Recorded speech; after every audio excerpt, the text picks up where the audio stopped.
새해가 되면 이제 그 해 연도의 띠에 해당하는 인사들의 얘기를 참 많이 하고요. 또 그게 재밌더라고요. 그래서 올해는 박사님 뱀띠에 해당하는 분들이 몇 년생인 거죠? 예, 이제 띠는 12년마다 한 번씩 돌아오지 않습니까? 네네.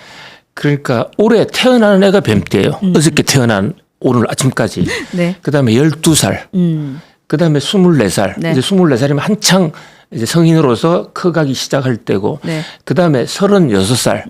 36살이면 이 연세에 계신 분들은 대부분 재계에서는 네. 비즈니스 세계에서는 아버지나 할아버지로부터 승계 받는 사람 이런 사람들이 굉장히 많은데 네. 이 사람들이 앞으로 그 기업의 운명도 좌우할 것이고 또 주식 투자하시는 분들 입장에서는 그 사람의 인간성이 어떠냐, 그 사람의 비전이 뭐냐 네. 이것을 파악하는 게 굉장히 중요합니다. 그래서 36살도 중요하고요. 그다음에 이제 48살 네. 이 48세 되면 이제 본격적으로 활동을 하게 되는 것이죠. 그 다음에 가장 중요한 해가 한 바퀴 돌면 이렇게 12년씩 6바퀴를 돌면 이게 인간이 한 바퀴가 돈다 이래서 환갑, 회갑이라고 그러거든요. 네. 사실 이렇게 되면 살 만큼 다 사는 거예요. 옛날에는. 근데 요즘은 60이 되면 그때부터 이제 본격적으로 자기 색깔을 드러낼 수 있다. 그래서 뱀띠 중에서도 가장 중요한 뱀띠가 1965년에 태어나신 분. 그분들이 올해 만 60세입니다. 네. 그다음에 이제 또 72세. 네. 72세는 1953년생인데 뭐 이분들은 완숙한 경제에서 그 경륜을 후배들에게 물려줄 수 있겠죠. 그래서 1953년생, 네. 1965년생, 1977년생 뭐 이런 분들이 주목이 된다라고 볼 수가 있겠습니다. 좋습니다. 오늘 이 53년, 뭐 65년, 77년, 뭐 89년생, 01년생들 이제 이들 중에서 우리 기업을 이끌어 나갈 재계의 인사들에 대한 얘기들 좀 저희가 선물 세트처럼 여러분께 준비를 했고요. 또 제가 이제 재미로 뱀띠 연예인은 누가 있나 이렇게 쭉 봤거든요. 요 부분은 박사님보다 제가 네, 더 저는 잘 모릅니다. 강할 것 같은데 예, 예. 혹시 아는 분 계세요? 저는 연예인을 잘 네, 몰라요. 잘 모르시죠? 예. 저희가 뱀띠 연예인 누가 있나 봤더니 소녀시대의 태연, 유리 요분들이 이제 89년생이더라고요. 그리고 뭐 싸이는 아시죠? 강남스타일. 아, 강남스타일 모르시나? 네, 강남스타일 싸이, 또 원빈, 전현무 씨, 뭐 이런 분들이 77년생이더라고요. 제가 연예계 소식을 왜 잠깐 얘기했는지 여러분들께 제가 짤막한 예고 한 편 드리도록 하겠습니다. 다음 주 수요일입니다. 1월 8일부터는 저희가 연예가 소식도 뉴스엔진과 함께 만나볼 예정인데요. 지금 사진으로 나오고 있는 안진용 기자. 안진용 기자 누구지? 하시다가 사진 딱 보면 이분 많이 봤는데 하시는 분들 계실 것 같아요. 안진용 기자와 함께 다음 주부터는 매주 수요일 1시 30분부터 네, 여러분들과 연예계 뉴스도 함께 할 거거든요. 그러니까 함께 네, 다양한 소식들도 접해드리면 좋을 것 같습니다. 네, 좋습니다. 그래서 저희가 다시 문제는 돈이야로 돌아와서 정계 뱀띠 인사들에 대한 이야기 함께 하려고 하는데요. 일단 우리 박사님께서 이제 이런 자료를 처음에 주시더라고요. 소유 주식, 그러니까 본인이 소유하고 있는 주식이 500억 이상을 갖고 있는 정계 인사분들 중에서 뱀띠인 분들 리스트업을 해봤습니다. 네, 자료 한번 띄워봐 주시겠어요? 네, 뱀띠인 분들 저희가 한 20분을 쫙 띄워봐 드렸는데 한 분씩 한번 살펴보도록 하겠습니다. 네, 지금 1위가 보니까 박지원 두산그룹 부회장이더라고요. 네. 지금 주식평가액이 이제 단위가 억 단위입니다. 2,383억. 그리고 쭉 보니까 좀 눈에 띄는 분이 53년생 장세주 동국홀딩스, 동국제강, 네, 예전에 이제 회장님이신데 이분도 계시고, 또 임세령 대상홀딩스 지금 77년생 지금 부회장으로 알고 있는데요. 이분이 지금 778억을 보유하고 계시고요. 또 담서원 이분은 89년생인데 오리온에서 지금 전무를 역임하고 있나요? 네, 지금 3세 경영인으로 알고 있는데요. 뭐 이런 분들 이름이 눈에 띕니다. 네, 요 자료를 저희 박사님께서 저한테 미리 전달을 해주셨습니다. 박사님 1위에 보니까 박지원 부회장이네요. 근데 사실 두산그룹 하면 저는 박용만 회장님이 딱 떠올랐거든요. 네. 박용만 회장은 지금 두산에 안 계신데요. 그런가요? 예. 그러니까 이제 옛날에 회장을 좀 하셨죠. 네. 박용만 회장이. 그래요? 지금은 안 계세요? 예. 지금은 두산이 박정원 회장님입니다. 그렇군요. 박정원. 네. 자, 저기 지금 두산 가계도를 한번 보시면요. 네. 두산이 이제 원래 박승직이라는 분, 네. 조선 말에 이분이 광장시장에서 포목점 하던 분이었어요. 포목점이요. 예, 광장시장. 네. 예, 광장시장 번영의 회장도 하고요. 광장시장 요즘 가면 그 빈대떡 이런 거 그렇습니다. 유명한 고기 맞죠? 이거 언제 기회 되면 한번 말씀드릴 텐데 우리나라의 조선 시대에 조선 경제사를 하다 보면 굉장히 재밌는 게 저 남대문 시장, 저는 일본 제국주의자들이 신문 방송 이 시장이었습니다. 네. 일본이 강제로 만든 거예요. 그래요? 왜냐하면 거기에 일본 사람들이 처음에 조선 총독부가 남산에 있었고 일본 사람들이 전부 남산 기슬에 살았습니다. 왜냐하면 조선 사람들은 전부 경복궁을 주위로 살고 있으니까 네. 거기에 한국 사람하고 같이 살기 싫다. 그래서 북촌 이런 데는 조선 사람 그대로 살게 하고 남산에 자기들이 동네를 새로 개척했고 남산에 또 세계에서 제일 큰 신사 지금 남산 도서관 자리 거기가 신사 자리예요. 그렇게 만들어서 살았는데요. 네. 그랬을 때 이제 우리 종로라는 게 종로에는 종을 땡땡 친다 하는 그 종이 걸려 있는 마루 그것이 종루 그 이제 종로가 된 것이거든요. 그 12월 31일 날 제야의 종 네. 거기서 치지 않습니까? 네네네. 그런데 제야의 종만 쳤던 게 아니고 조선시대 때는요. 거기서 매일 종을 쳤어요. 매일 쳤다고요? 네. 시계가 없으니까. 시간을 알려주는 종을 거기서 쳤군요. 그렇습니다. 그러니까 삼경 뭐 이제 통금 시간 옛날에는 조선조에서 저 남대문 동대문 이것을 막아버렸단 말입니다. 밤이 되면 그거 이제 막는 시간 아침에 또 일어나는 시간 이렇게 이제 계속 종을 치던 곳이고 그 종 치는 그 부근에 네. 유기전이라는 가게가 있었어요. 유기전. 유기전이라는 게 정부가 공식적으로 허가한 시장인데 오늘날 같은 재벌 총수들은 다 거기 있었던 거예요. 금난 전권이라 해서 종로 유기전이 아니면 네. 아무도 장사할 수 없어요. 그러니까 뭔가 상권의 중심이네요. 그렇습니다. 그 대신에 유기전에 있는 상인들은 자기 허락을 받아서 지방에서 장사해 하면 자기가 세금을 걷었습니다. 세금을 거기서 걷었다고요? 네, 걷어서 자기가 다 걷고 그중에 일부만 국가에 바치는 것이죠. 그런 시절이 있군요. 그리고 요즘도 사실 어떻게 보면 네. 기업이 재벌들 만들어가지고 중소기업한테 네. 납품 받아가지고 돈 벌어서 거기서 국가에 세금 바치는 이런 구조하고 좀 비슷한 그러네요. 똑같지는 않지만 어쨌든 종로에 우리나라의 재계들이 총수들이 전부 다 포진하고 있습니다. 지금도 SK그룹을 비롯한 많은 회사들이 SK에 있죠. 바로 거기에 이제 종로 유기전까지는 양반들 또 재벌들이 다니는 그 시장이었고 거기서 조금 동대문 쪽으로 나가 있는 그 시장 그것이 지금 말씀드린 광장시장이에요. 왜 광장시장이냐? 네. 시장이 거기 없었어요. 천막 같은 거요? 예.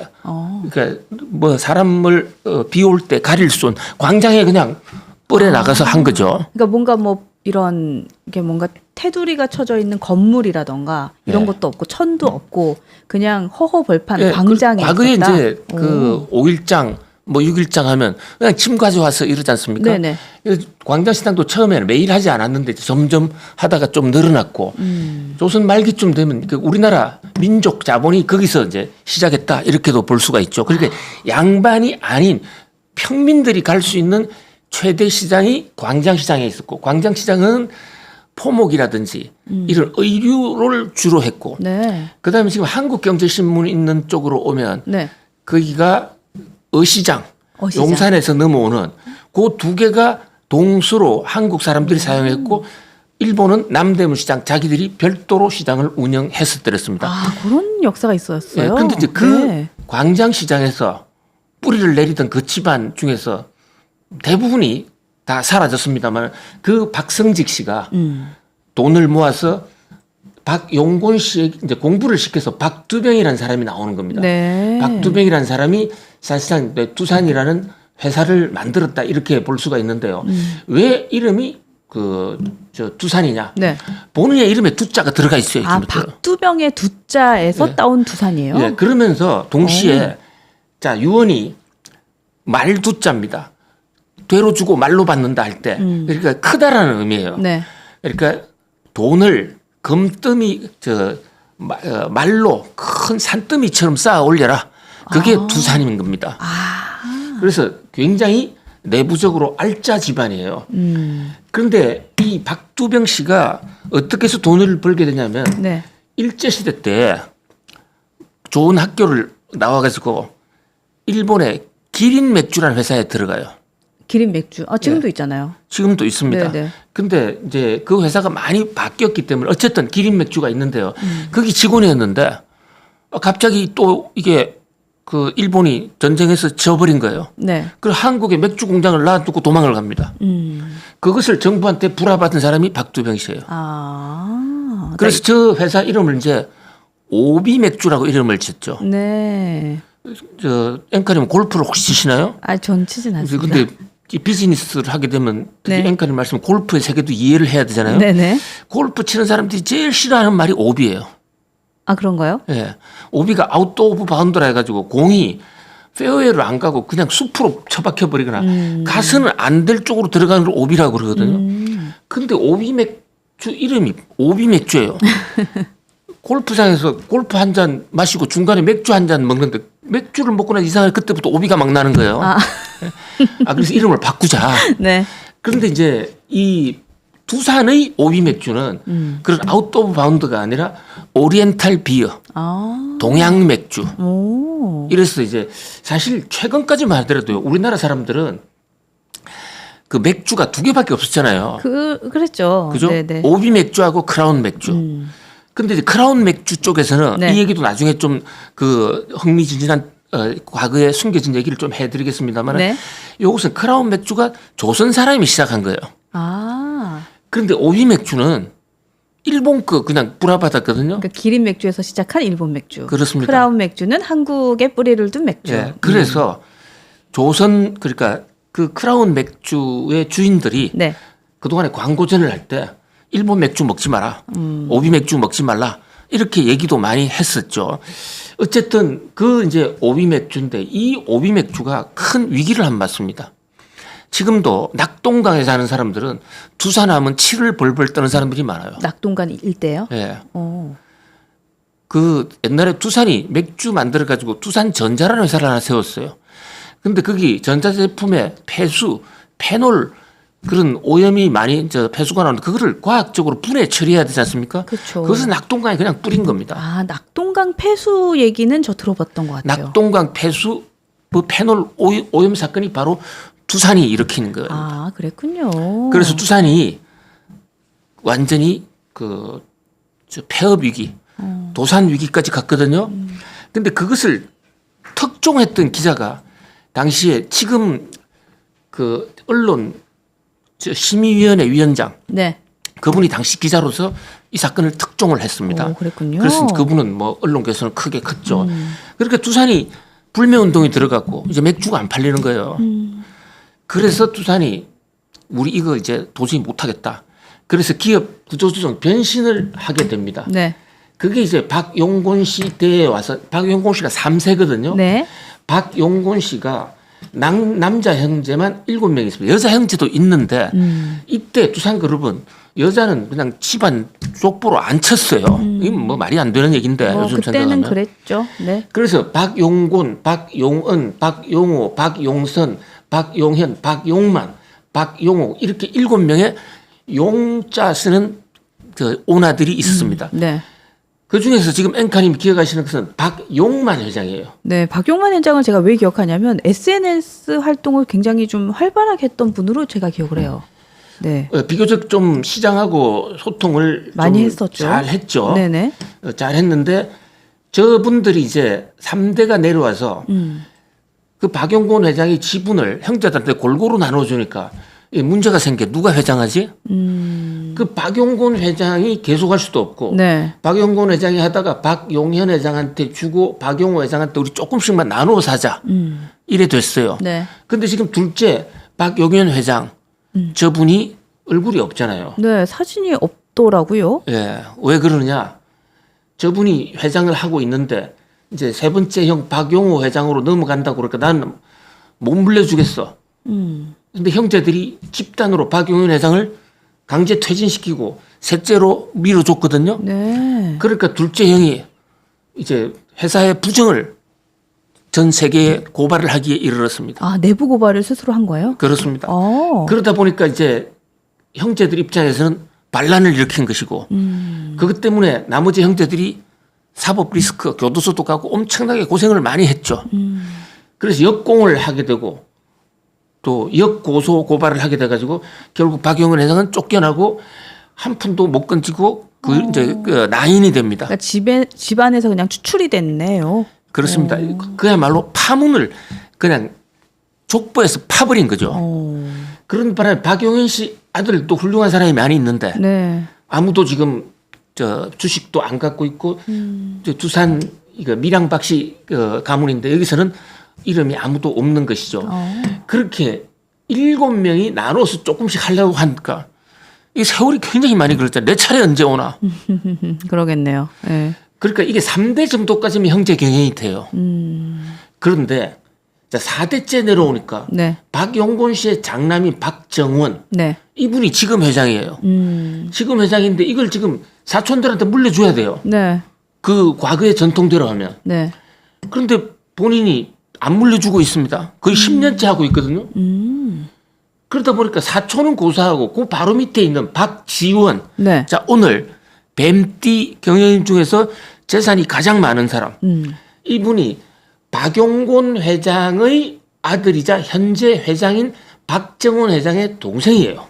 아, 형제지간이군요. 박정원. 형제지간인데 주식 지분은 거의 박정원 회장과 거의 비슷하죠. 그러네요. 그리고 이 두 형제들이 네. 여러 가지로 뭐 대조적인 게 많은데 형은 고려대학교 경영학과 출신이고 동생은 연대 또 경제학과 출신이에요. 또 연대고대예요. 예, 그렇기도 하고 지금 한두 살 차이인데 자 지금 이 박지원 회장은 뱀띠 중에서 현재 많이 알려져 있지는 않지만 순서대로라면 자기가 회장 돼야 된다고. 그러네요. 지분이나 이런 걸 보면. 예, 그래서 올해나 내년에 회장이 되지 않을까 그런 꿈을 좀 꿀 수도 있는 그러나 박정원 회장이 뭐 잘 지금 물려주지 않는 것 같아요.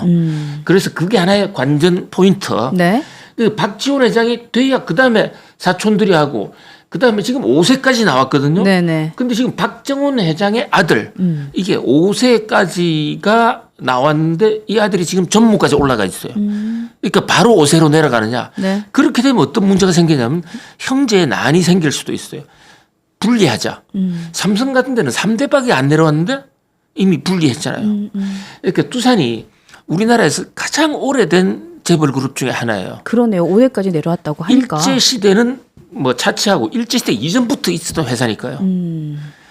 뭐 오비 맥주들은 자기가 스스로 우리는 민족 기업이다 이러는데 일제 시대 때 뭐 기린 맥주를 했으니까 민족 기업인지 아닌지 저건 뭐 국민들이 판단하겠지만은 어쨌든 오래됐다는 건 사실인데. 그러네요. 이 5대가는 부자 없다, 3대가는 부자 없다라는 게 우리말 속담에 있어요. 그렇죠. 속담도 뒤집어 놓고 엄청난 부를 쌓고 저 박씨들이 한두 명이 아닌데 굉장히 포진이 세계적으로도요. 이렇게 많은 박씨 형제들이 1대, 2대, 3대, 4대, 5대에 걸쳐서 네. 재벌을 많이 배출한 그런 가문이 일찍이 없습니다. 그러니까 두산의 역사가 보니까 사실은 좀 재밌다라는 생각이 드는 게 또 특히나 박두병 그 초대 회장의 아들이 7명이나 있고 그 7명의 아들들에서 한 번 더 내려갔고 또 5세 경영까지 왔다고 하니까 그러네요. 그러니까 참 역사도 오래되었고 참 많은 그 기업인들 또 경영인들을 좀 배출한 내 가문이구나라는 생각도 하게 됩니다. 그러니까요. 그래서 어쨌든 우리가 오늘 첫 번째 아까 이제 첫 번째 사진 보여드렸던 주식을 이제 500억 이상 갖고 있는 뱀띠의 경영인들 중에서 가장 랭킹 1위로 이름을 올린 박지원 내 회장에 대한 얘기를 좀 잠깐 해봤고.